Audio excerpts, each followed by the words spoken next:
பார்க்குறக்கு அப்படியே தர்பூசணி போலவே இருக்கு இல்லைங்களா? ஆனால் இது வந்து தர்பூசணி இல்லை, தர்பூசணியை வச்சு செஞ்ச தர்பூசணி ஜெல்லிங்க. எல்லாருக்குமே பிடிச்ச ஆல் டைம் ஃபேவரட் ரெசிபி தாங்க.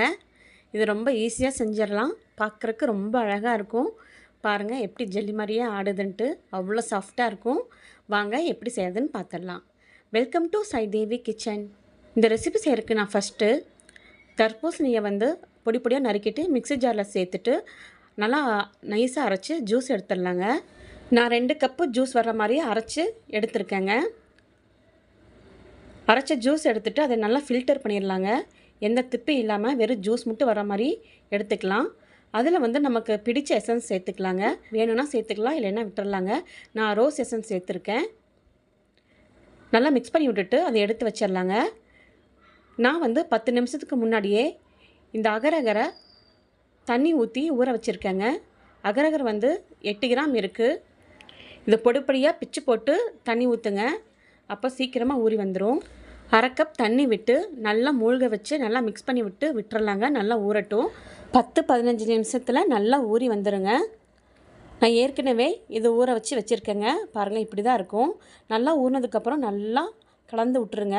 இப்போவே நம்ம நல்லா கலந்து விட்டுட்டோம்னா இதை தண்ணியில் போட்டு வேக வைக்கும்போது சீக்கிரமாக கரைஞ்சிரும். அதனால் நல்லா கலந்து விட்டுட்டு வச்சிடலாங்க. அடுத்ததாக ஒரு பாத்திரத்தில் 2 கப் தண்ணி விடலாம். 2 கப் தண்ணி விட்டு நல்லா சூடு பண்ணலாங்க. பாருங்கள் இப்போ நல்லா கொதிக்கிற ஸ்டேஜ் வந்துருச்சு. இது கொதிக்க ஆரம்பித்ததும் நம்ம ஊற வச்ச அந்த சைனா கிராஸை எடுத்து இதில் போட்டுடலாம். போட்டுட்டு நல்லா கலந்து விட்டுருங்க. நல்லா கொதித்து வரட்டும். நல்லா கொதிக்க இது வந்து கரைய ஆரம்பிச்சிரும். அப்பப்போ நல்லா கலந்து விட்டு விடுங்க. இப்போ பார்த்திங்களா நல்லா கொதித்து இதுக்குள்ளே போட்ட சைனா கிராஸுங்கிற அகர் நல்லா கரைய ஆரம்பிச்சிருச்சு. இது நல்லா கரைஞ்சதுக்கப்புறமா நம்ம இது கூட இந்த ரெசிபிக்கு தேவையான அளவு சர்க்கரை சேர்த்துக்கலாங்க. சர்க்கரை வந்து எவ்வளோ வேணும்னா நம்ம விருப்பந்தாங்க. நான் வந்து ஒரு 10 ஸ்பூன் பக்கம் போட்டிருக்கேன். நீங்கள் டேஸ்ட் பண்ணி பார்த்துட்டு எந்த அளவுக்கு வேணுமோ அந்த அளவுக்கு போட்டுக்கோங்க.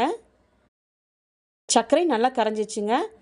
இந்த ஸ்டேஜில் வடிகட்டி வச்ச தர்பூசணி ஜூஸை சேர்த்துடலாங்க. இந்த ரெசிபிக்கு நம்ம எடுத்துக்கிட்ட ஜூஸும் சரி தண்ணியும் சரி ஒரே கப்பில் தாங்க அளந்துக்கணும். இந்த கப்போட அளவுன்னு பார்த்தீங்கன்னா இந்த கப்லேயே போட்டிருக்குங்க. 240 ml அப்படின்னு போட்டிருக்கோம். நம்ம சைனா கிராஸ் கொதிக்க வைக்கும்போது 2 கப் தண்ணி ஊற்றணும். அதுபோல் இப்போ 2 கப் ஜூஸ் ஊற்றிருக்கோம். மொத்தம் 4 கப் ஊற்றிருக்கேன். இப்படி செய்யும்போது இந்த ரெசிபி வந்து ரொம்ப சாஃப்டாக வருங்க. உங்களுக்கு இன்னும் கொஞ்சம் கடித்து சாப்பிட்ற மாதிரி கெட்டியாக வேணும்னு நினச்சிங்கன்னா மொத்தம் 3 கப்பு ஊற்றுங்க போதும். 1.5 கப்பு ஜூஸு 1.5 கப் தண்ணி அப்படி ஊற்றிக்கோங்க. சேர்த்துட்டு ஒரு 10 செகண்ட் 15 செகண்ட் வரைக்கும் நம்ம நல்லா கலந்து விட்டுறலாங்க. கலந்து விட்டுட்டு ஸ்டவ் ஆஃப் பண்ணி இதை இறக்கி வச்சிடலாங்க. இறக்கிட்டு இது எந்த பாத்திரத்தில் வேணுமோ நம்ம அந்த பாத்திரத்தில் சேர்த்துக்கலாங்க. பிளாஸ்டிக்கை மட்டும் அவாய்ட் பண்ணிவிட்டு மற்ற எந்த பாத்திரத்தில் வேணாலும் சேர்த்துக்கலாம். நான் வந்து தர்பூசணியோட அடிப்பகுதியை யூஸ் பண்ணிக்க போகிறேங்க. ஏன்னா இது தர்பூசணி ஜெல்லி இல்லையா, அதனால் நம்ம அதுலேயே இதை ஊற்றிடலாம். நல்லா வடிகட்டி ஊற்றிக்கலாங்க. ஏன்னா 1-2 சைனா கிராஸ் கரையாமல் இருக்கும். இப்படி வடிகட்டி ஊற்றும்போது நமக்கு எந்த திப்பியும் இல்லாமல் ஜெல்லி நல்லா சாஃப்டாக கிடைக்குங்க. இதை வந்து ஒரு சின்ன கிளாஸ்லேயும் ஊற்றிக்கிறேன்.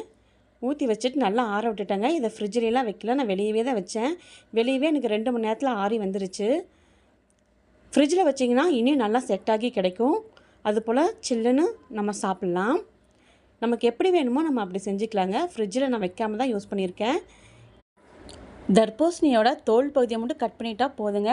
அவ்வளோதான். அதுக்கப்புறம் அப்படியே சாஃப்டாக இறங்கும். நம்ம கட் பண்ண வேண்டியதே இல்லை. அதுவே அப்படியே அவ்வளோ மெதுவாக இறங்கும். பாருங்கள் எவ்வளோ சாஃப்டாக இருக்குன்னா அல்வா துண்டு மாதிரி இருக்குங்க. பார்க்குறக்கு அவ்வளோ அழகாக இருக்கும். டேஸ்ட்டும் சொல்லவே வேணாங்க. ரொம்ப சூப்பராக இருக்கும். நீங்கள் குழந்தைகளுக்கெல்லாம் செஞ்சு கொடுத்தீங்கன்னா குழந்தைகளாம் உங்களை பாராட்டி தள்ளிடுவாங்கங்க.